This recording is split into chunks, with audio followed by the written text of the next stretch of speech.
Batman versus the Bat Family, but not our usual Batman versus the Bat Family. This time, they're actually arguing over something kind of viable, a better way to be a vigilante. Catwoman has presented a better plan for the Bat Family to follow, a way for Gotham to have 75% less violent crimes. But Batman saw one person die, and he's against that. This is Comicstorian. I take your favorite comic books, turn them into audio drama so that you know what to go to your local comic book store and add to your collection. And today we're going to be covering Batman 137, Chapter 2 of the Gotham War. The doorman opens the front door of the high-end apartment building, thanking the electrician for coming so quickly. That they've gotten a lot of complaints about air conditioning. Any idea how long? The doorman asks as he leads the two electricians to the power box, and they shut everything off. 1 hour, 2 tops, they explain, telling him that they'll work as quickly as possible, and they both step into the elevator, allowing it to close.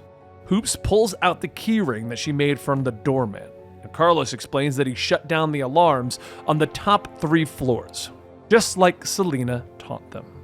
But when they slip into the apartment that they're targeting, they're surprised as Batman steps out of the shadows. Roland Garner, dead in the streets, my streets. Nobody dies today. He launches forward, slamming Carlos into a door before whirling on Hoops. It doesn't mean you won't feel pain.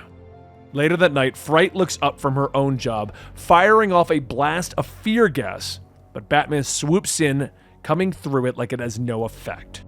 At her hideout, Selina sits at her desk while Marquise explains all of this to her. After that, he hit the Iceberg Lounge. He picked up Scorpina and Vox. Marquise looks at her boss, asking what they're going to do about Batman. We distract him, Marquise, with his biggest mistake. Call Jason. Elsewhere in the city, rain is plummeting from the sky as Batman nabs another thug turned cat burglar, slamming him into the ground and tying him up. Going pretty hard, don't you think? Tim calls out, and Batman looks up at Robin. By my count, that's 8 of Catwoman's people that you've rounded up. You just got through Failsafe, Red Mask, Insomnia. Maybe you should take it easy, Tim says as he leaps down to his mentor. But Batman shakes his head. Someone in Gotham needs to do their job. Are you here to stop me? Tim tries to point out that everything isn't black and white, but Batman stalks past him. Death is. You're alive and then you're not. Roland Garner is dead. His child is an orphan. We do our best to save everyone. I radioed the police to come and pick this criminal up. If I find out that you helped him get away, I'll arrest you myself. Batman says as he leaps off the building, gliding into the night. Throughout the city, the Bat Family are on comms, discussing Batman's rampage. Some of them side with Selina, believing that her methods are making the city safer. If Selina asks for help, I'd be inclined to give it, Barbara says, and Jason nods, chiming in that Selina is doing the right thing. With every thief that he stops, he's just driving them back to their old ways. He's driving them to be henchmen, to violence. So we have to stomp him, or at the very least, stay one step ahead of him, Jason says to the group, and then Dick gets on the line, asking that Jason just lay low. Don't worry about me, Dick. I won't do anything rash, he says, looking up at Marquise, who's standing next to him. That night, Jason checks his watch. He set up several traps in the high-end house on the edge of Gotham, preparing for Batman's arrival after setting off the silent alarm. In the city, Selina looks down at the prisoner transfer that's about to leave GCPD. Remember, we just need you to keep him occupied, Selina reminds Red Hood. Jason readies himself as he sees a shadow swoop past the window. He's here, Jason tells the comms, meaning that Selina is prepared to start her escape. Jason watches as Batman swoops towards the window, smashing through it. The traps all go off, targeting the drone and shooting it out of the air. It crashes to the ground and Jason walks towards it. Freaking drone! Marquise is also on the comms, asking for a report from their hideout. But the wall suddenly explodes inward, throwing the trainees to the ground, and Batman stalks in, his cape billowing in the smoke.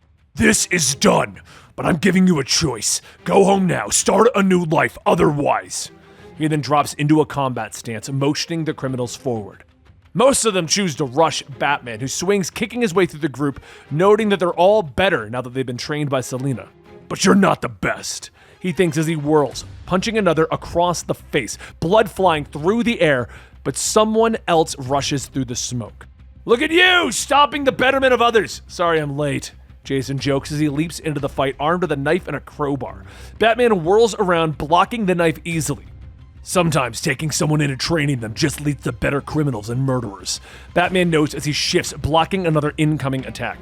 I'm so sick of you being the grand arbiter of what's right and wrong. You never gave grief up after your parents were killed, so you have the outlook of a 10-year-old!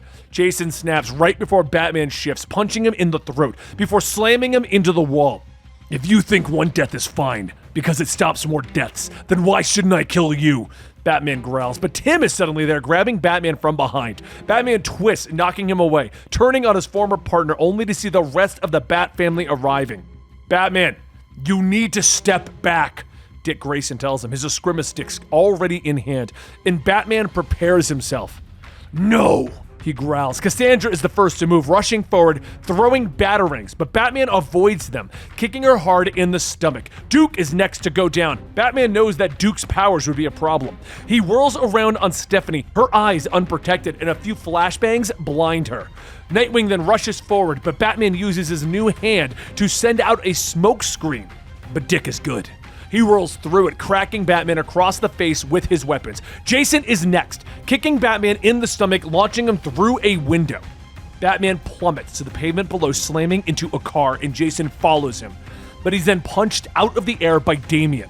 It's going to be okay, father, he says as he pulls his father into the Batmobile. Elsewhere, the prison escape was successful, but as Selina and her lieutenants are escaping, Marquise calls and tells her about Batman's assault. He hit Alleytown, destroyed our home. Everyone's scattered. What should we do? Marquise asks, and Selina looks at her phone in anger before throwing it to the ground, screaming in rage. Back at the brownstone, Bruce is tending to his wounds with Damian nearby. Damian's more interested in Batman's new hand than anything else, but the pair are interrupted by the sound of the doorbell. Bruce answers it, playing the hungover bachelor routine, but he's surprised to find someone from the bank, who hands him a letter explaining that the brownstone is being seized as Bruce's finances are out of whack. Someone just purchased Wayne Manor. Later, the Batmobile roars into the Batcave. You can hear Zur-Anar's voice in his mind, ordering him to seal the cave away from the manor, that they can still do good work, that they need to push Bruce Wayne aside and become only Batman. As he stalks through the darkness of the cave, Batman realizes that the clock is open and someone is already down there. Suddenly, a voice speaks to him from the shadows. Pardon me. I don't mean to be rude, but you're in my home, the voice calls out. Batman whirls around to find a richly dressed man leaning against the wall. The name's Vandal Savage, and I presume you're Bruce Wayne.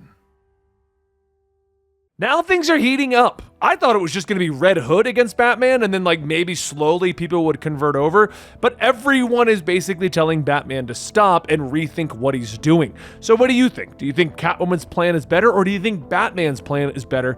Let me know in the comments down below, and like and subscribe as we're going to be covering this story. I think it comes out weekly, so we'll be covering it weekly. And if you want early access, join YouTube memberships. I'll see you guys next time right here.